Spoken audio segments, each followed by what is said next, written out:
Good evening, everyone. I'm Dola Merrilees. I'm the Director of the Museum of Applied Arts and Sciences, and it's my great pleasure to welcome you here this evening. I'd like to begin by acknowledging that we are meeting on the land of the Gadigal people of the Eora Nation, and I pay my respects to elders past and present. It's my great pleasure and honour to welcome our special guests here tonight, the Honourable Daphne Guinness, and also the team from the Isabella Blow Foundation. For tonight's conversation, we're delighted to have joined with us Shonagh Marshall, who's the curator of Isabella Blow, A Fashionable Life, and editor of Harper's Bazaar Australia, Kelly Hush. We are immensely proud to have brought to Australia an exhibition that celebrates the life and wardrobe of English fashion editor and stylist Isabella Blow. And as you will hear this evening, it's also a story of great loss and friendship. And Daphne's decision to buy the entire Isabella Blow collection to prevent it being sold by an auction house was not only to honour her friend, but to preserve her legacy and her essence. But it's actually much more than that. It's also about a celebration of her life. And Daphne has and continues to so generously share this intimate and personal collection so that students, lovers of fashion, historians, and in fact all of us here tonight, can explore, remember, and benefit from what Daphne describes as Isabella Blow's work of art. This exhibition is another milestone for the Museum's Centre for Fashion.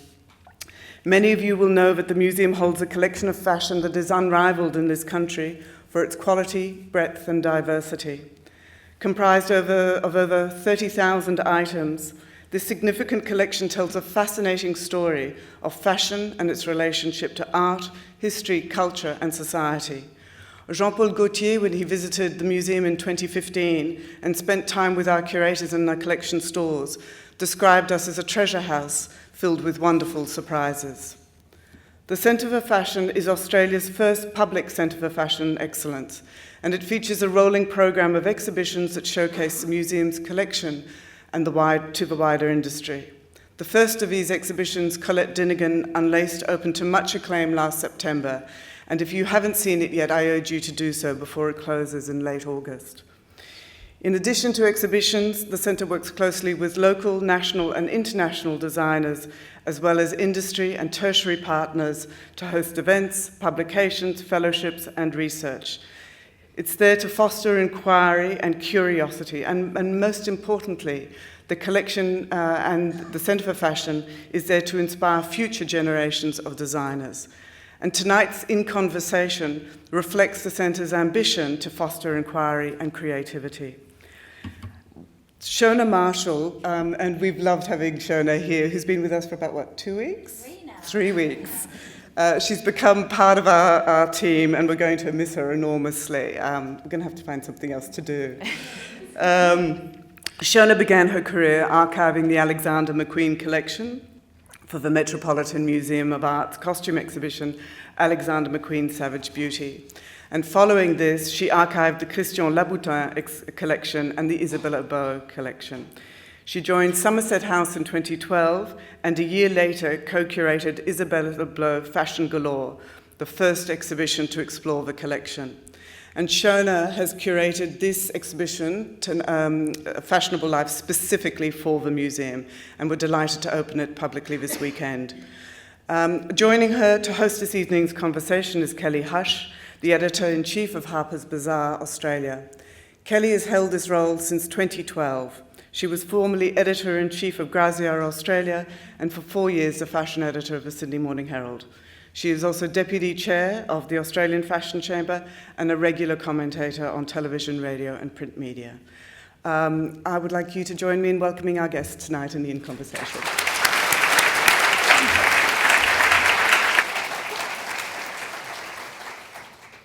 Thank you, Dola. I was going to stand up the lectern, but I'm quite comfortable here now. It's an amazing crowd here tonight. I'm very excited. But I'm thrilled tonight to be interviewing the Honourable Daphne Guinness. It's such a pleasure. I'm a girl fan for a very, very long time. and also to be experiencing the exhibition here, Isabella Blow, A Fashionable Life. It's absolutely incredible. I walked in before this evening and I didn't get a chance to come last night, but I got goosebumps as soon as I walked in there. There's such a beautiful intimacy and you really get a sense of Isabella. So congratulations, and Shonagh, the exhibition is incredible. So before we begin the Q&A, I do have to thank the sponsors here tonight. Obviously, this exhibition wouldn't have been possible without the Museum of Applied Arts and Sciences. So the Centre of Fashion at Mass, thank you for bringing this to Sydney.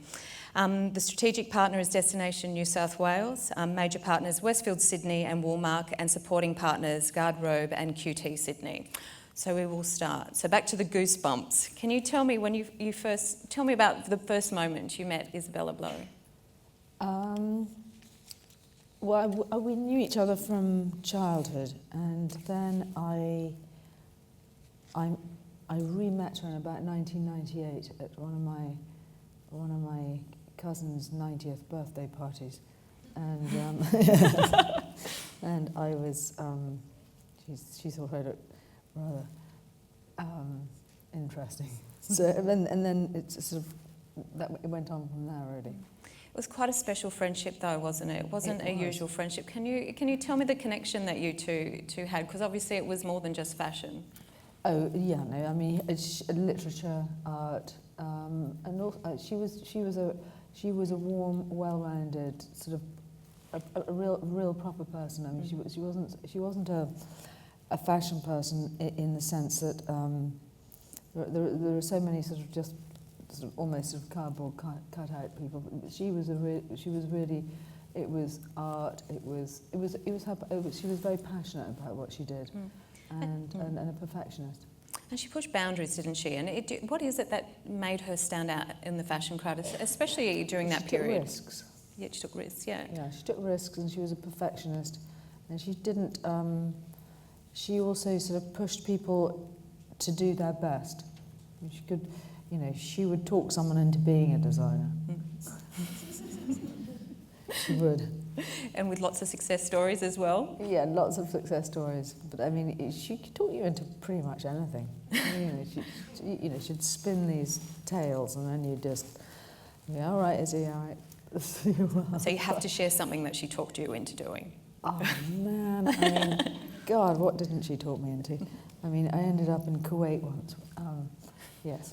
And then we didn't have enough models, and I ended up being one of the models with all these guys with distaches and kind of, I don't know what, like cell phones, and I'm there with a hooker pipe, and I mean, it was completely mad, and I didn't even know what I was doing there. I was just trying to help out, and then sort of in the desert, practically being sort of mowed down by sort of machine guns, and she was no, we need to get the shot. I said, but we're going to be killed. I swear we're going to be killed. And she said, but we haven't got the shot yet. I said, but you can't have topless people on the bonnets of sort of like Ferraris in the middle of the desert with sort of with people, you know, with nomads. I mean, so they're topless. Who are these people? Yes, yeah. exactly. Yeah. I mean, you can't do that in Arabia. I said, Izzy, this is just sort of culturally not actually very good. I think we may all die. I mean, in a sense, she lived on a different planet, didn't she? And it was quite a fabulous planet, really. It really was. Yeah. And can you tell me about acquiring the collection? Because it's incredible. It's there's so many iconic pieces in the room next door. For me, it was fabulous to see because I've seen so many of those images, but to see those pieces up close is breathtaking. It was. Philip called me in about May. I was installing FIT in New York. It's an exhibition I did with Valerie Steele. And he said, well, you know, the Isabella stuff is being sold. And I was like, what? That's completely, that's mad. He said, well, you put on a hat. So I called up her sister and I said, listen, just, could we lock this down and just, you know, take this out of the sale? Because it just seemed like the sort of final desecration of her, and there was so much more of a story to be told, and also, I mean, I didn't really know what I was going to do with it. I sort of had a vague idea because I was in the middle of an exhibition, and I did all these mad things to sort of get the foundation up and running. And I kept on thinking, is this ever going to work? Is this, you know? But it did. I mean, you know, I think there's a subtle hand of Isabella somewhere. I think it tells her story, and that was one thing I was saying before. I didn't realise how petite she was, like tiny She's feet, tiny. and the clothes are so tiny. I have a hard time putting them on. Yeah. Do you wear them occasionally? That was I the like only, the McQueen that was piece. the only thing that Julia said to me. She said, "You've got to wear something once in a while." I said, "I will, but not her hats." Yeah. But I don't. I mean, they're her clothes. It's a bit spooky. Yeah. Except I really like that McQueen, the leather corset, the black. Oh, with yeah, the, they are I'm beautiful. quite happy to wear that tonight if you like. I'll just I have to do breathe in a want- little bit, lose a rib. Back to that, you know, seeing the pieces and bringing back memories. I mean, it's when you see it here in Sydney. I mean, how was it when you first saw it exhibited here? Because it's smaller. That the collection's 500 pieces. It's more intimate, and Shonagh's done such a great job. I mean, it's always emotional seeing her things, because, you know, I'd prefer her to be around, but the next best thing is to see her legacy intact, and I think that it's immensely for students and for people that are really interested in that period and an individual's collection, because it's not about labels, it's really about the love and about, you know, she had so many things made for her by different people who no longer design, but as I said, I mean, she made designers out of so many people. Yeah, we were looking at the Jeremy Scott piece before. That is just so different to what he does. Yeah, the tailoring. Yeah. Amazing. Really amazing. Amazing. She And her tapped. eye for that. Yeah. And I mean, losing She Isabella. was so enthusiastic. Yeah. And losing her in 2007, and then Alexander McQueen, or Lee McQueen, in 2010. I mean, how has the passing of time, it's 2016 now, has it made it easier, or? Sort of. And but what has made it easier is keeping this together, because it meant that I kept the friends that were left, because it wasn't just them that died. I mean, there were quite a lot of other people that started. I mean, it was a sort of domino effect. Once one person does that, it seems to be a kind of rash. And but it was great to be able to keep the people that were part of the story together, and to keep them part of the foundation. And so we didn't lose touch, because often it's just, you know, you see each other, everybody's sort of wringing their hands at the funeral, but then it's how do you turn this around so that we don't all lose touch, and we don't lose touch with really what the magic was. And do you feel that you're able to keep with an exhibition like this, keep the magic Yes, alive? definitely. Yeah. And also share it with people that might not have seen it, you know. And so you bought the collection and you weren't quite sure what you're going to do with it. So when was the aha moment? This is what it needs to tour. It needs to be something bigger than just an archived collection. The aha moment really was when I was doing FIT, and I thought, well, you know, it seemed, because I'm a process person, so I like putting together shows. So, I mean, that was a 2-year process, and I thought, well, you know, if I sell my things, I've just had all. It's because it seems sort of Because rather you've sold pointless. pieces before, yeah. And I thought, well, you know what? If I sell the stuff from FIT, or a chunk of it, then I can raise funds in order to bring Isabella stuff. And it started with that sort of, I did this thing in Barney's, which was completely mad, for around the Metropolitan Museum, where I got, I mean, You have to tell never us have now. never have an idea in front of an executive, because it happens. And I was sitting there going, well, you know, because they wanted to do all FIT windows at Barney's. It's a department store in New York. And I said, well, you know, we can have a window in between, and put Isabella's stuff there, and I put my stuff on the other side. And let's forget about all FIT windows.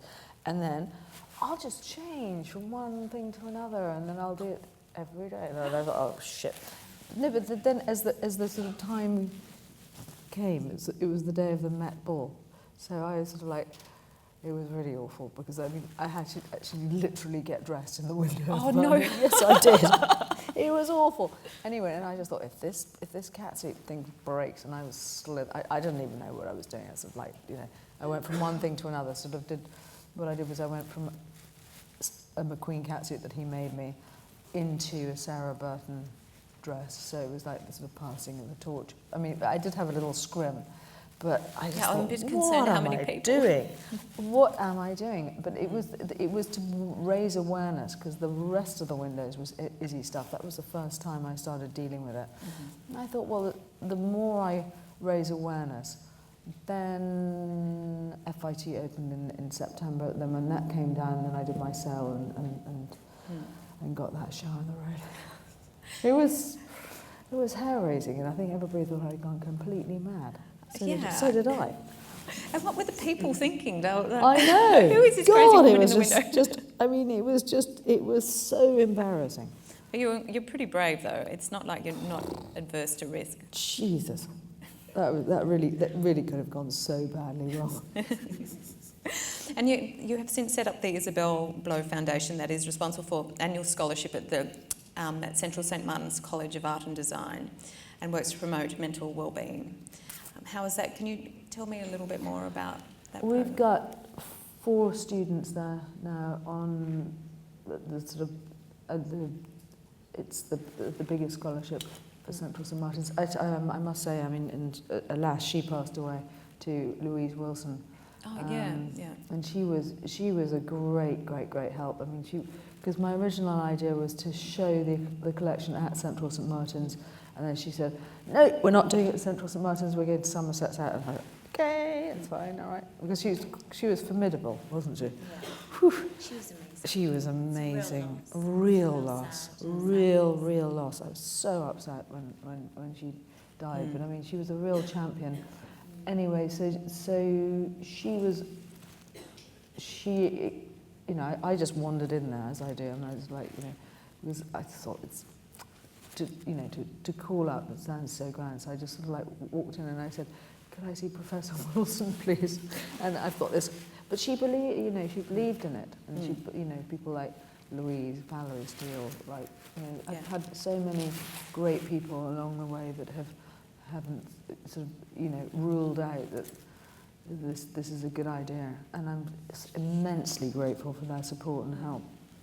And working in fashion and going to runway shows and photo shoots and creating beautiful images, what do you think an exhibition like this offers? People that come in. I mean, it's that 3D, but what else do you think you can take away from it? Well, I think I remember Shonagh when you were looking at some of the pieces and you were like looking and you could see Alexander's fingerprint in some of the stitching and that's the amazing thing, because I mean stuff that you buy McQueen is great, the pret-a-porter stuff, but the stuff that he's actually made, I mean, like the catsuits that extraordinary, and I mean, I know what he's done on the catsuits that he's made me, because he has a gusset that he does very specifically. So you can really see the artistry, and you can see but also you can see the collaboration between the designer and Isabella, because I mean, if you see the video with the falcons, I mean, she had an enormous impact, I think, on McQueen. Well, I know on McQueen, because she would direct him towards architecture, but to books, to and also she was a sort of mothering kind of person. And that property especially was a very special. I think it's warm. It's not a collection of status symbols. It's a collection of someone that deeply believed in what she was doing and believed in the people that she was nurturing. And we were talking about the film before from the BBC, and it's you pronounce it Hillies or Hills? Hills. Hills. I mean, you would have been there. Can you tell me about that? Do you know what? I've never been there. Oh, you haven't? No. I just always, because when she died, I found it difficult to. Yeah. But I know about it from her. I guess. But And McQueen spent a lot of time there. He did. Yeah. Yeah. He was there the week before she died. Yeah. And do you have a favourite piece that's in the collection that is here? I love that sort of the pirate. I love that. Yeah, I think it's beautiful. Yeah, it's incredible. Are there any pieces in there that you have actually worn? Have you? That one. That one. Obviously a favourite. So welcome to Sydney. Thank you very much. Are you enjoying your stay? You have to tell the Sydney-siders love to know what people do when they come here. It's so so what have you great. enjoyed? I've enjoyed the light. Yeah. Oh, yeah. The light and the bay, and it's so beautiful, Sydney. And have you been able to shop and have a look at young designers? And I wish it's been quite hectic.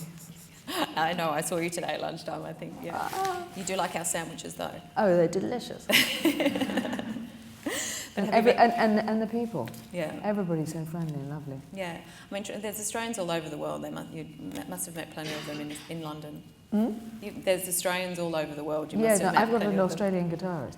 Oh, do you? Oh, really? He's fantastic. Yeah, can you quickly tell us about your music? Because isn't their album coming out soon? Yeah. I'm going to diverge. I want to know about the music. Oh, well, that's coming out in about a week, but I'm always in process. I'm always writing new ones, so back in the studio pretty soon. But you're working with David Bowie's producer, yeah, is that Tony. correct? Yeah, he's great. So what style of music do you sing? I don't know. I mean, you'd have to listen to it. I guess it's between... It's sort of psychedelic rock. Oh, okay. Bay City Rollers, yeah?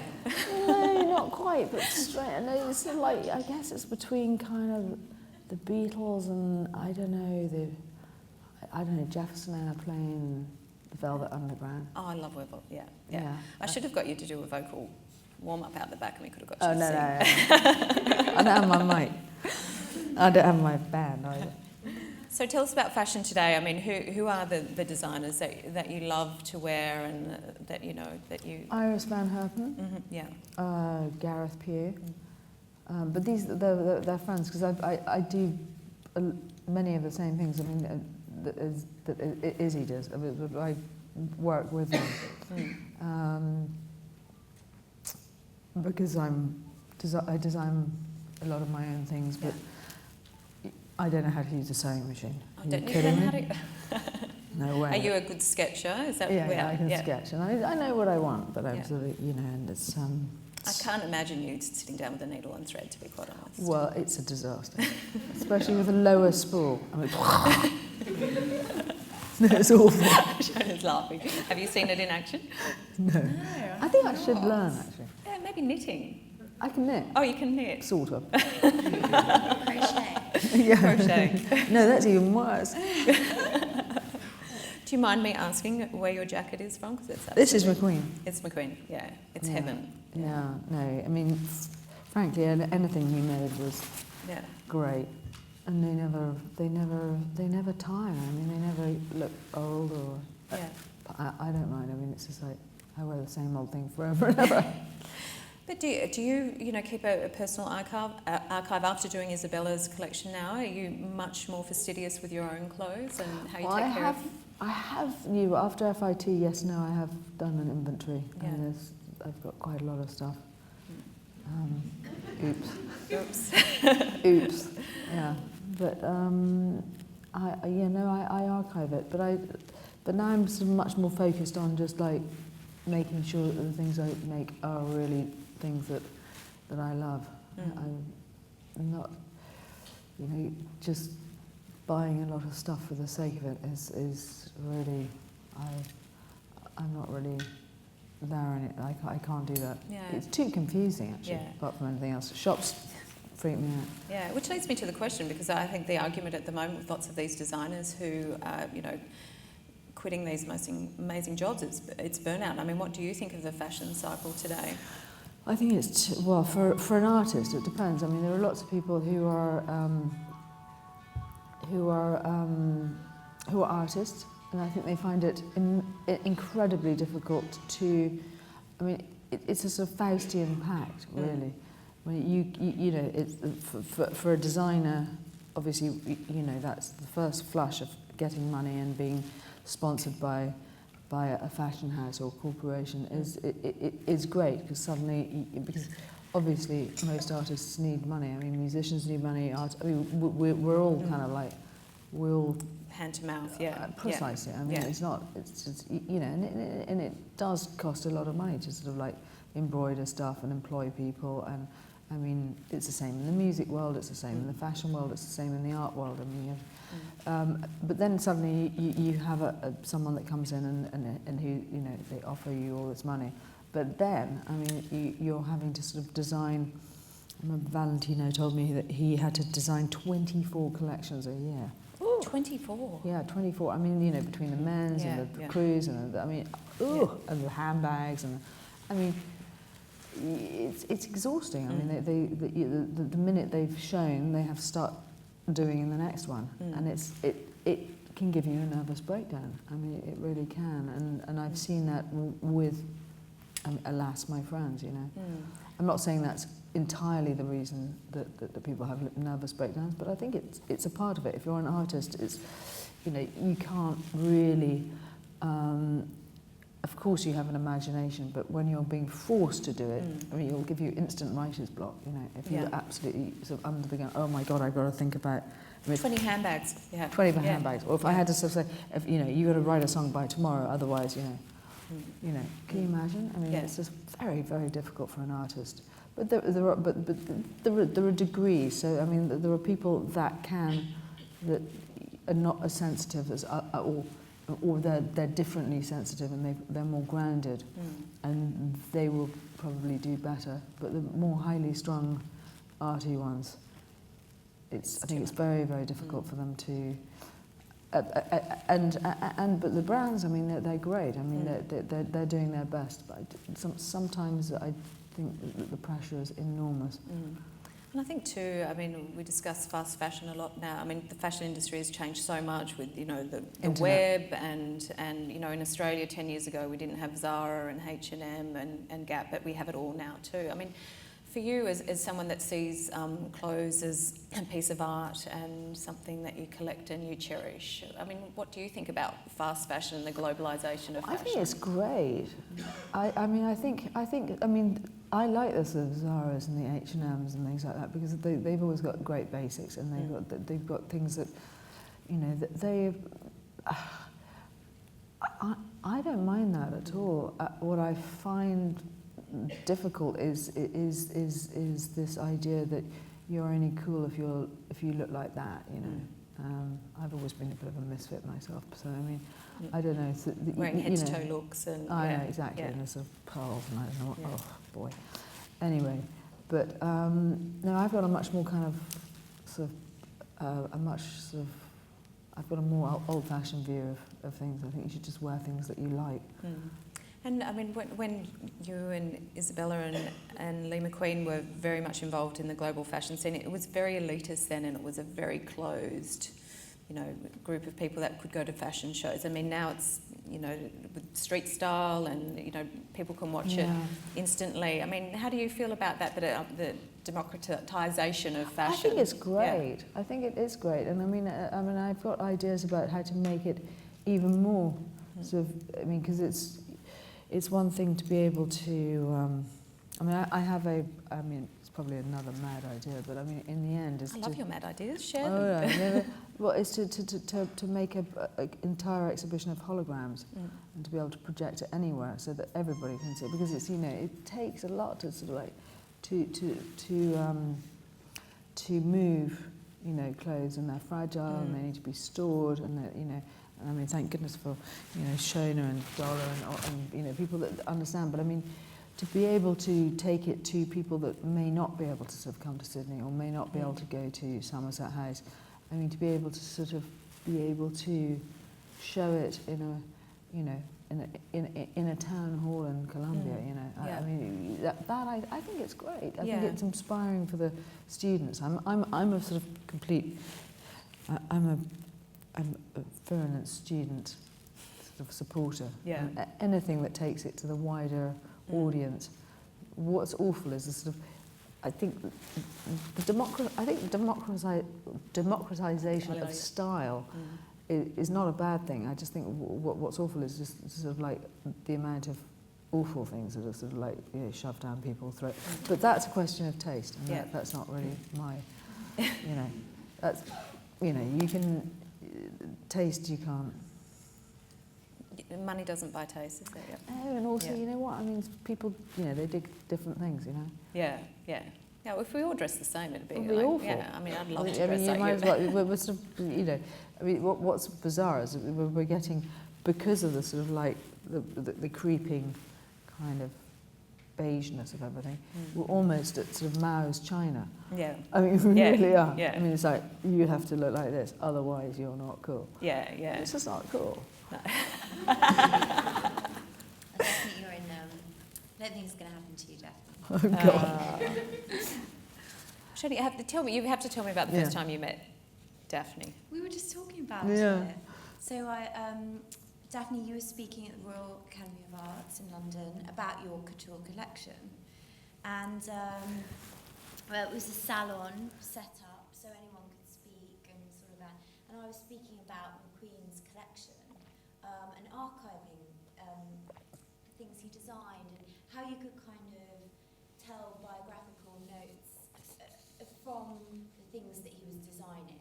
And obviously Daphne were great friends with him, so we kind of got on this conversation. She was brilliant. And then after, I actually went to use the bathroom, and Primrose, who works with Daphne, followed me in. Primrose is beautiful. Hi, sorry, excuse me, we need to speak with you. And then, you know, Daphne explained that she purchased the collection and it was in storage, but really it hadn't been catalogued at all. So I spent a year, 3 days a week, in the storage unit working with the pieces to kind of ascertain what was there. And, you know, as you said, Kelly, there's over 500 pieces. And they range, you know, you'll have seen the exhibition from... Eyelashes too, yeah. The most spectacular McQueen catwalk never went into production pieces in his graduate collection to eyelashes with the glue still. Yeah. I know! At the heel of the pocket. The heel in the pocket, yeah. But what struck me, because you were in the audience and you were asking intelligent questions, and I was like, who is that girl? Please, Prim, go and find her. So she hounded you down to the loo. 6 years. Yeah, exactly, and you've done... Right place, oh, right man, time. thank goodness. I'd love you to chase me into the toilets. It wasn't that. But I would have done if she hadn't been successful. But how was your working relationship? Because obviously it's quite a personal journey for you, and then to come into this world of you know, to working with a collection that was very close to your heart and dear to your heart and emotional. So how did I that couldn't deal work? with it. You couldn't, yeah. No, I found it really difficult because a lot of them, I mean, I don't know if they still do, but they smell of her. And so every time I'd look at them, and it's almost, it's also not my area of expertise is to catalogue things. I mean, it's just, I'm not trained. I mean, Shonagh's brilliant, but I also found it immensely difficult because every time I'd look at these things, I'd just get this cloud of fracas. Yeah. Yeah, I think it's a little bit easier now, but I think I would just say your approach to it was absolutely phenomenal, because when we spoke about the way in which you wanted to preserve or conserve things, it was always about keeping the tears and you know, to keep them best you could, you know, not decaying or anything like that. So preserving what was there, but keeping those memories, and I think that's a really amazing thing because it's all about the biography. it is. It's a life lived in those clothes. Well, that's what I noticed with the shoes. Like, I love that they haven't all been cleaned and pristine, that it's almost as if they've just come off her feet. It's, you know, they're very worn and... Pretty much that's how it is. Yeah. And the funny story about there's one heel. I guess, yeah. Oh, okay. So her great friend and my great friend, David LaChapelle, they were in Arles, and I was speaking to him yesterday. He was laughing again so hard. I said, oh, you know, I've got the heel. And he just said, oh, my God. We can't find the pair of shoes. But anyway, so she would not take off this pair of shoes. She'd lost the heel. which we found in a pocket, but we can't find the pair of shoes. But I mean, she walked around for 3 days in Arles on these kind of like on these cobbles, you know, up, down, but suddenly in the pocket we found. In one of the dresses that you... Oh, amazing. Yeah, and a jacket. And you knew exactly what it was when But we didn't find the shoes. Are they in a bush somewhere? Don't know. Oh, you have to share another one of those stories, is I there? don't know. I mean, God, there's so many. Oh, I mean, the burqa, that was the pink burqa, yeah. That was hilarious. So me, David, and Izzy, we were doing this couture story in Paris for Tatler, and I mean, it was just completely insane. I mean, we had this like fold-out box, and so we went to the back of each show, and then we shot the models in the box, and not shoot them, but a lot of them. It's magazine speak, yeah. Yeah, magazine speak. Anyway, some of them got a little cross because of course they all models just want to just like rip the clothes off and just disappear. Anyway, David gets kind of like, you know, like pretty. He can be. I mean, he's a professional, isn't it? Anyway, so one day, I come down to the hotel, and there's Izzy with this pink burqa on, and it was the beginning of the sort of war in Afghanistan. And this is Paris, so we're going to the Dior show. And I was like going, Izzy, come on, man. I mean, you know, you're in a pink teddy bear burqa. And she said, I'm just there for that. You know, this is my political statement for the women in Afghanistan. And I don't know what. And I was like, oh shit.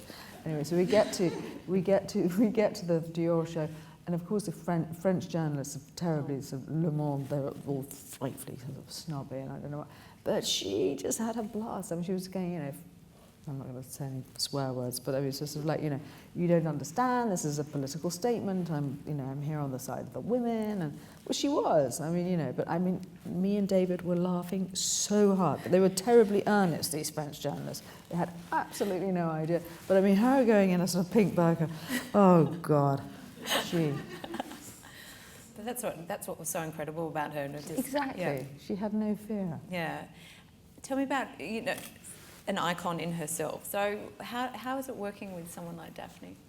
Oh, it's amazing. Yeah. It's amazing. No, it's been such a delight, and I can't believe it's 6 years actually. No, me either. But yeah, no, it's been an amazing journey. And Daphne was saying, oh, where next? Yeah, so, and being here in Sydney has just been such a joy. Yeah. Everybody's so great.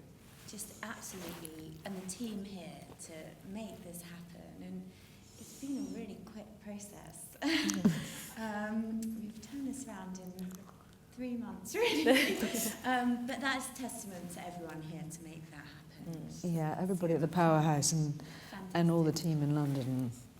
Wow.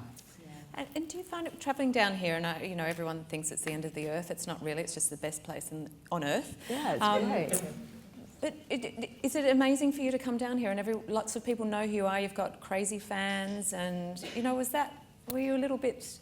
I'm always amazed. Yeah. But I live a really quiet life. I really do. I mean, I just live in a studio mainly. So, no, it's great. Now I just think of everybody as friends, you know. Yeah, because I was at a Westfield event today with you, and there were so many people in that room that have met lots of people in fashion. They were just in awe, and there was silence. They said that as soon as you entered the room, everyone just went, and these are people that won't stop talking for anything, and they were just all... Oh, that's so sweet. I was intimidated by that. Oh, were you? Well, a little. Oh. Well, okay, I'll ask some more questions because I'm embarrassing you now, I know. We'll go back to fashion and talking about how much it's changed, and obviously social media, and you're quite active. I love listening to you on Twitter. I love it when you have a rant. I love a rant. But, you know, you love a rant. Yeah, but then I have to stop. But tell me about your use of it and how it's changed your lives. Man, that was another thing that David got me involved in. I had to go dead on Facebook or Twitter, and I thought, well, Facebook's far too much information. I mean, I've got one for my musician friends, and it's just like, yeah, you know, one for the album, but I've got no real contact with Facebook, because I just think it's just too kind of intrusive. Anyway, we were doing this charity thing for an African So we had, it was me and David and Justin Timberlake and I can't remember who like Just it. a normal, boring life. Oh, it was actually. And anyway, we had to be shot dead in a coffin, but then we had to like have a Twitter account or a Facebook account to come back alive. So I thought, well, okay, fine, stupid little bird, it looks a bit weird, I don't know how to do anything, I didn't even know how to type, you know. But I had to sort of say stuff like, I am dead and I'm called Daphne, and watch this space. Anyway, then I sort of thought, well, actually this is quite fun. And then, but most of my friends that I made at that time, they're all Star Wars fans, South Park. So then I started having a bit of a joke, and it just grew. I mean, but really, it was organic. But my first 8 friends, I mean, we're still really, really good friends. And what I didn't realise, they were all about 15. I mean, which... They're all sort of graduating now, like my friend Bobo is just about to go to sort of UCL, he's just done a spell. I mean, these kids are so clever. Yeah. And they're all my friends still. But we would just be having a bit of a laugh about, you know, our favourite programme. I mean, you know, we love Game of Thrones as well. Oh, I love Game of Thrones. Oh, are you kidding me? Yeah, I haven't seen episode 3 yet, so... Yeah. You not? No. I've watched episode 4. I'm obsessed. Me too. Yeah, it's incredible. But I suppose, too, and I'm just looking at your fingers, like, can you tell me about what you're wearing? Well, these ones I made, and these ones were given to me by a really wonderful artist last night called Emma from Melbourne. Oh, really? Isn't that amazing? They're amazing. Yeah, but I mean, I've made things. I've made a whole armoured glove, you know, with my friend Sean. So I'm always going around with sort of like... Can you type with those on your fingers? I don't type. Okay. I mean, I can do this. So moronically. Yeah, I'd have to take all my jewellery off of it. I write very, very fast. Yeah, I do. Yeah. One thing I do need to ask you, there's been a lot of discussion lately about, you know, the Kendall Jenners and the Gigi Hadids becoming, you know, supermodels because of their social media following, and, you know, lots of ex-supermodels and fashion designers. I think Calvin Klein made a comment about it. I mean, what do you think about these, I suppose, these social girls that have now become, I suppose, the queens of the runway? I don't know. You know, I don't know much about these. I've only just sort of, I think, read something about Kendall Jenner, and I haven't even seen something like the Kardashians. I think that's sort of 20 seconds. Oh my goodness, you're so... I try to keep my life kind of, well, I mean, it's just like reality show, look out of the window, man. Yeah. I mean, I do fantasy, not reality. I swear. Game of Thrones. Yeah, exactly. I'd much prefer that. I mean,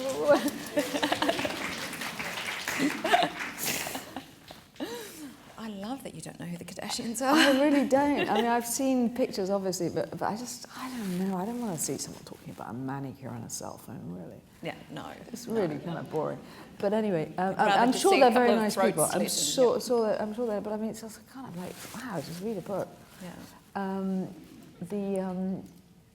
But I find the use of, I mean, people go, well, you know, you can make a lot of money kind of like tweeting this and just like, you know, that's not why I got on it. And I tell you what, the people that, I mean, getting back to the original way I got onto social media, it was very, very natural. And I just couldn't do that to the people. I mean, it would be, I just couldn't. I mean, you know, yes, I know that a lot of people, you know, what they'll do is they'll get free hotel rooms and free dresses because they, I mean, but it's huge business. People go, well, why don't you do that? And I go, because it just doesn't feel right. It's just not cool. Yeah. Now, my husband is a podiatrist, so I'm not quite sure what he would say about it. He'd say that they were good for my back. So, just, I mean, I've seen you in them for many years. No, I've got these other ones that are really good for your back. Oh, are they? Yeah, because you stretch out your calf muscles, because actually heels are incredibly bad for you. Yeah. Because you're always in this sort of like locked position. In fact, I fall over a lot with heels. In fact, I fall over a lot with bare feet. But So it's actually safer for you to be in those? yeah, exactly. And these are good in front of a mic. I don't sort of go up and down like with the other ones, you know. I get a good sound reading. Okay, I think I need to ask you about, you've got lots of Christian Louboutin shoes that are made to measure. Yeah, Can you he's a tell me great about, friend. Yeah, can you tell me about, I mean, he's amazing. I've interviewed him a few times. Oh, Can you he's tell such me? a sweetheart. We met when well, he used to come to Cadaqués, where I grew up, in Spain, and Yeah, no, I've known him since I was about 13, 14. I used to get into a lot of trouble. No, and You have to elaborate. not bad trouble, but like fun trouble, you know. Yeah. But anyway, no, he's a sweetheart, and God, it's so great to see him doing so well. He's incredibly humble. He's so humble and he's so funny. I remember being at a Louis Vuitton show and arriving, and you know, I was actually with Miranda Kerr, and it was crazy. And then he just arrives on his moped, His parks scooter, it, takes exactly. his helmet off, and walks in. He's always on his scooter. Yeah, no, incredible. I'm going to quote you here. I know what makes me feel sexy: high heels, looking positive, and a scent. Did you say that? Did I? I'm not sure about high heels. Scent, definitely. Yeah. Do you have a scent? Or? I make it, yeah. Oh, do you? Yeah. Okay. Do you go down to grass and do it? Well, no, I get all the oils, sort of I collect them and I have them in my cupboard, and then every day I kind of like make a new one. And then I've made one with calm, a version of the one I wear. Amazing. Yeah, but that was really fun. Yeah. That was great. Yeah. It's a bit like making music. Daphne. I know. You've got a very distinctive, you know, when people wear the common perfume, I think, where is Daphne? Really? Yeah. Oh man, well then that's a success. It's a I'm success. I'm very careful about it because I don't like anything in plastic because plastic seeps into the bottle. So I'm very happy to keep that at calm, small production, very, you know, it's just like the quality is perfect. Yeah.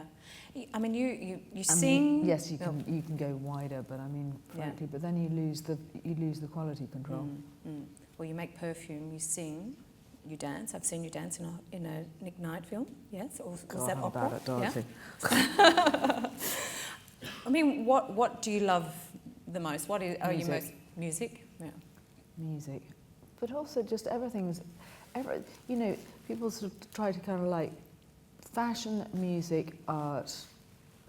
It's all part of the same thing. It all dovetails, and funnily enough, being able to really do what I'm most proficient at, which is music, makes everything else make more sense because you know, I would be making things or getting things or being with friends, and I would be listening to music. So it depends on what I'm listening to, the way I get dressed, or what I'm looking at, or where I feel. And do your children, do they comment on your music? And do you know, it's funny. I've been quite sort of shady about my music. I mean, it's difficult. I mean, you're just going to send them but a they've CD got their in the mail. they've got their own stuff going on. I mean, Yeah. really, Yeah. they're so much smarter than I am. I tell you. And Jenna, what's surprising about Daphne? What was the thing that surprised you most about her when you met her? Well, I just think you're so personable. I mean, I think kindness, generosity, not that that's surprising traits, but I don't know. That's hard to say. Well, you look extraordinary, Daphne, and so beautiful and otherworldly, I think that, I don't know, Yeah. how would you expect, but then so easy to get along with. So. Well, it's that whole thing. You can't judge a book by its cover because you are incredibly easygoing. I was surprised. Can I say that? Yeah, I was scared. No, I am pretty easygoing. Yeah. Everything's pretty groovy. Yeah. So when you're coming through customs and you've got to tick the little boxes, what do you put as your occupation? Because it's not big enough to put everything. Poet. Poet. And what did they say when you're coming into Australia? Well, I mean, it's really difficult because I mean, thank God, you know, like sort of in the States and stuff, I've got a special artist visa and stuff. But I mean, because it's difficult to really pinpoint because it's not a job in the job sense of the word. I mean, I work all the time. In fact, I never stop. I mean, I've been writing songs while I'm here over the phone. I mean, it's hilarious, you know. Someone with a guitar. Oh, really? Yes. Do you FaceTime or is it just... No, I just do it over the phone. Yeah. Wow, technology. No, it's great. No, because I'm, just finishing. And what you need to do is film you doing that. Oh yeah, I could do that. You need to do that. That would be incredible. No, but I mean, these things just come to you, and you've got to get them down before you forget them. Yeah. If Isabella was alive today, what kind of person do you think? What she would think of the world and the change, and because there's been a lot of change since she's There gone. has been a lot of change. I mean, I hope she'd. Well, I think she'd be delighted to see that people were getting inspired by what she did, and I'm so glad that she wasn't just, put on the sort of waste heap of so many people. I mean, so many people just get forgotten because everything is so sort of, it's like, it's so seasonal and, here one minute and gone the next. And people have short memories. They love the drama of everything and then on, next. And I find that, I hope she would, I think she'd be very inspired by some of the young students that are working away. And no, she definitely would. I mean, I really wish she hadn't died. I mean, I really do. And you still work with some incredible people today. I mean, can you talk about your relationship with Nick Knight? Because you do some madly creative things with him. We do. Yeah. Well, he can get me. Well, it's like David, it's like Stephen, it's like, I mean, basically, it's like when you don't need any sort of health and safety around the place, it's like, let's call Daphne, she'll do it. I will pretty much do anything. So can you tell me? I mean, yeah.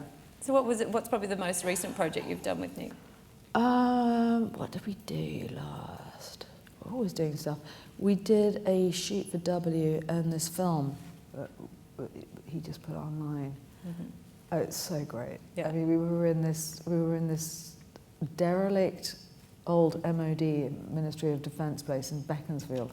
I mean, I swear, some of the literature in there, I mean, I was laughing so much. I mean, it must have been for spies. I don't know. I mean, it was hilarious. I don't know how to have a conversation in English, But it was just, I had to keep them. But I mean, I still cry laughing about it. But anyway, we did this shoot, which was around the 400th anniversary of the death of Shakespeare, who is one of my great loves. Slight Hamlet complex, but anyway. So he was doing, it was sort of loosely based on The Tempest. And he's wonderful. He really is wonderful. Yeah, just... But also, I mean, it's like, you start and, you can be 3 days later and you just haven't really seen time pass. You might have a couple of hours sleep here and there on the sofa. No sleep seems to be a continuing thing. Yes. David's even worse. Oh, it just, Yeah. continuous work. Oh, man. Yeah. Once you're one of those, you just know. Yeah. It's just, you probably have to book yourself into hospital. No, well, you were saying backstage, you were talking about doing a shoot with Carl, and it was supposed to be for Karl Lagerfeld from Chanel. It's supposed to be. Can you tell the audience about that? Yeah, well, story? that was supposed to be. We were supposed to wrap at about 6, but it was about 6 a.m. by the time we wrapped, because he kept on going out and then come back, and he was turning his muse Amanda into me and me into Amanda, and it was just. And I had to go to a family thing and but I had to keep cancelling flights, and then I was like thinking, how am I going to get there? And it was like, oh my God. Anyway, we managed to get it in the can by the end, but it was like, but you can't stop the creative process. I mean, you can't just say, right, I'm out of here. That's sorry, we're done. No, we're done. No, Yeah. you can't do that. Not with art. Yeah, and so then it's plane, trains, and automobiles for you Yeah, to get exactly. to. I mean, then it's like, help, how do I get into the sort of normal life? Because no one understands from the outside, really. No, we were saying that before. You couldn't turn up at the event you were Yeah. going to and say, I've been at a fashion shoot. No. It's just not No, appropriate. it was not appropriate. You've also directed or produced Cashback, which Yeah. was nominated for an Oscar. So Yeah. are we going to see another film, or are you too busy with music? No, you know what? I mean, I'm always doing things. I'm always making videos. I've got another one coming out in about a week, which is going to be pretty cool. Very, very psychedelic. Magic tea. Yeah. I spent 2 days in a kaleidoscope. Oh, really? Oh, yeah. Yeah. Yeah, it's pretty great. You make my life sound so mundane. It's not, man. I'm always like cut up, and there's always dramas on set. I mean, God, I tell you. But once you've done it, it's great. Yeah, yeah. And you also like writing, so you've written a lot for magazines. I mean, do you like doing interviews, or do you like writing think pieces, or is it always about art and literature? It depends on what I'm asked to do. I mean, I find it difficult to. I sort of sometimes don't know what they expect. I remember it was terribly funny actually, because I had to write this article on time, and what was really funny was then about 4 years later, the same publication asked me to write another article on time, and I was like going. So what I did was sent my first copy and go, well, as I have observed since I wrote the last one, time has passed. Anyway, then they said, yes, no, yes. But anyway, I just rejigged it, because of course it's something I think about a lot, because I designed a watch and I'm interested in time and physics and space and quantum physics mainly. Just a bit of quantum physics. Well, it goes very well with music, you know. And Yeah. It's very. Okay, can you explain that concept to me? Because I would. Well, it's the kind of it's the golden section, and it's also the music of the spheres. You know, everything is sort of the universe is made up of sound, and it's made up of much more than anybody thinks. I mean, I think that space is full, not empty. And travel is obviously another passion of yours. You travel a lot. Yeah. Do you have a favourite city? It's not a passion. It's something I have to do. So how do you pass it? I mean, coming down to Australia, how do you pass the time on that flight? I read. Oh, do you? Yeah. You're not a film watcher? Well, I never know how to do that thing on the, I'm hopeless. So paperback or Kindle? Paperback. Paperback, Yeah, I'm old school. And I think you've also done lots of illustration as well, and compilations. And what kind of illustrator are you? Can you describe how you work? I draw, and then I do watercolours too, and then calligraphy as well. Because it's all part of, again, it's part of the same. All of the arts dovetail into each other. Yeah. And do you collect them and put them on your walls, or do you give them as gifts, or what happens with your art? I don't know. We need I to get have an shoved exhibition. into a drawer. What did you say? I get shoved into a drawer. Oh. But I mean, I collect all sorts of kind of like paints and gaffer tape, and then I start making stuff. And I mean, when I'm doing songs, I'll be cutting stuff out, and then I'll be pinning it on the wall and see if it fits, and and then I might draw a little bit, and then it's quite a process. Have you always been madly creative? Yes. Can you tell me about when you were a child and what kind of child you were? Well, my favourite present ever was a big box of Caran d'Ache pencils, and then I was just in heaven forever. I was always drawing. And always imagining, because I didn't have a lot of toys or anything. So I'd go off on the mountain where I grew up and just imagine a world that I wanted to live in. And I suppose back to that new talent. You support a lot of new talent, and can you tell me why it's so important that someone that has been in the industry for such long and has such power, that you get behind young talent and emerging talent? Because that's the future, and so I observe so many of my young friends. I mean, they just don't have any means to be seen or to be heard, and I obviously can't do everything, and I'm not a brand or anything, but you can bring people along and just show them things that they might not have seen, especially people that have grown up sort of maybe in the north of England, and they may be gay, they may be bullied.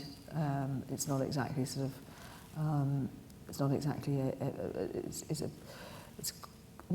not a nice climate for someone that's and they can't get to London, they can't get scholarships, they don't have the money to do that. So I mean, if I can take them along on a shoot or introduce them to people or to try and sort of like in some way give them hope, I mean, I can't save the world, but I mean, if you do it one by one, And I've met so many talented people. Mm. And when I did FIT, what was really bizarre was that, well, I mean, it was the best thing ever, was that the people who were coming up to me in the street, they were all about this big. They were all children. Oh, really? Yeah, it was so sweet. I mean, all of these children friends, I mean, they were the ones that got it. Yeah, yeah. Because they don't have that sort of, they don't have that jaded idea of a magazine, or they don't feel, they're full of imagination. They haven't had it sort of kicked out of them. And it seems you have such an eye for talent. Like, I still love the story about rat chasing you into the toilet. But back to the exhibition and archiving. And can you tell me about that process of, you know, what that? I mean, were the dresses just there, or were there pieces of paper with them, with where they were worn and who made them, or how did you go about this? No. That's what you did. Yeah, there was sort of 4 garments to a hanger with trains of, you know, McQueen for Givenchy trailing along the floor, and so we spoke about what would be best to start with. So Daphne made a plan of action, and it was like, well, I think we just need to know what's there first and foremost. So I spent a lot of time making it sort of Tyvek garment bags, coffin boxes, everything lying flat with tissue paper that needed to be. And then the joy of working on each exhibition means we find out more and more and more. You know, we discovered that there's Australian designer Anthony Kendall's D's Collective, 2 pieces He's a friend of mine. within the collection. Yeah. And then he told us this wonderful story about how he met Isabella. And they met at the Ritz, and it was a model was wearing, a model was wearing one of his dresses, and Isabella loved it, and this was at the Ritz dancing. And then the next day she said, well, come meet him. So Isabella went along to his studio, his showroom in Paris, and bought 3 tops. So we have 2. Gosh knows where the third is. And He's a good friend of mine. That's amazing. So he told us exactly the days, Yeah. and that will now get added into the information we've gathered. So we're learning more and more and more. That's amazing. So just as you go along and you're chatting to people, and The collection is 2/3 of it's McQueen, and because I had worked with McQueen, that was, you know, I could date that. However, some things don't have any labels. So we're still finding out. just going through pictures and hoping you'll discover, because there's some incredible pieces there. Did you find some pieces that you absolutely loved? It was, I mean, you've seen a lot of fashion in your day. Yeah. Not that you're old, but... I think they're absolutely, you know, you can kind of sense a style there, you know, and it's a wardrobe of someone who didn't, you know, choose to bequeath these things to a museum. It was almost that they were boxed up and they were about to be sold. It's a very different thing. So I love the eyelashes and the heels and the stories, but the McQueen velvet coat in the exhibition with the label that reads McQueen Isabella 2003, I mean, that really is a treasure of an archive of someone. And friendship. Friendship, intimacy, And the locks of hair. The locks of hair in his early collections. They're the secret. Did he put them in the jackets, didn't Yeah. he? Yeah, I had them on the label. There's one that you can kind of see in the back of something, the dress from a graduate collection. And I think those are kind of the most beautiful things to share with an audience, because they're things only we would see. So. And when Isabella was alive, how did she look after her clothes? Were they treated as... No. They were flung all over the place. Oh, were they? Yeah. But no, I mean, no, she wore them.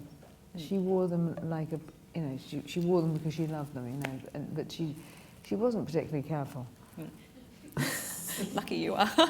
Well, I don't know. Sometimes I'm very, very lucky to have people that, oh my goodness, because I'm quite cavalier as well. Oh, are you? Well, tell me about it. A day in your life. Tell me. I'm curious. How does it start? From day to day. Okay. I couldn't. Are you an early riser or? Sometimes. Yeah. But sometimes I just go to bed so late that I can't get up. Because I'm a night bird. Oh, yeah. Is that when the creative process starts? Yeah. Yep. Well, if you're singing songs over the phone to London, I mean, I know what the time zone is like, so it's either really early or really late. I mean, you had a pretty incredible childhood. So back to the childhood and growing up around creative people. Do you think that influenced who you were and that sense of? It must have done. It really must have done.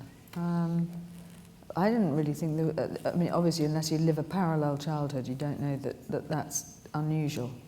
But it seems that it was. Can you talk about the people that came in and out of your home when you were growing up? Well, I mean, there were a lot of artists, sort of people like Dali and Andy Warhol and Richard Hamilton. My mother was very much a part of that, and my sister too. So, you know, and then later on, sort of Jean-Michel Basquiat and Julian Schnabel and George Condo. But I didn't really kind of. That was just the normal state of play. It wasn't. You know, I grew up in a very small fishing village in Spain, so just everybody's in the same. You know, there are 3 cafes and everybody's there. Yeah. Was it an idyllic childhood? Well, I think so. I mean, it was a childhood. I mean, there was a lot of dramas. Well, I mean, if you put a lot of artists in the same place, I mean, there's going to be dramas. Yeah. I remember once this dreadful person that wanted to manage Dali throwing an ocelot at my mother. I mean, but you know, it was like, okay, someone threw an ocelot, you know. But I mean, that's not really a usual thing to happen. It's probably why you're so amazing with creative people now, right? Yeah, do you think? Not shocked by anything? Not really. Yeah. I'm shocked by sort of cruelty to people and bad manners and snobism and just, you know, that shocks me. And but there we go. I mean, you try to avoid people like that. Yeah, you do, don't you? Yeah. So you have deliberate cruelty. Yeah. You have to share some wisdom. So, I mean, what do you live your life? What are the rules? Well, not rules, but how do you like to live your life? I mean, you try to be kind. And you try to be kind, and you try to be truthful, but not to open yourself up too much to everybody. Then it's otherwise. But I think just, you know, to believe. I mean, it's so bizarre. I mean, that this is all worked out. But I mean, you know, it did. So I mean, I have to believe that things, you know, as long as you just like, as long as you surround yourself with the people that really love you and support you and who are brilliant at what they do. If you have a vision, it will happen. You can, and even if you change one person's life, that's great. And do you hope this exhibition does? I mean, obviously, mental health is something that, yeah, you know. But people never talk about mental health. I mean, it's some sort of no. But I mean, I see with social media, especially. I mean, people are always on their Blackberries or their iPhones or whatever, and they don't actually talk to people anymore. And I mean, I think that's got a lot to do with why people feel so sort of disconnected with each other on a day-to-day basis. Because I mean, they know what's going on in the larger world, but they don't know who their next door neighbour is, you know. And that's sad, you know. And try and keep a community together. I think that's very important, if one can. Yeah, and in a sense that's what you're creating here too. You know that. And look at us all here. Yeah. Well, I don't know how we're going for time, are we? My time person? Perfect. I see I'm good at it, right? You're brilliant. You're brilliant. Thank you so much. Like, it has been an absolute pleasure, and you're absolutely incredible and an honour to meet you. And thank you You're so brilliant. much for coming to Australia. Shane I think is we've brilliant. all been saying that we need... And Dollar. Yeah. We need more people like you to come down to Australia because it just exposes us to such incredible things. So again, thank you. I think you've got a wonderful, it's a wonderful country here. Thank you.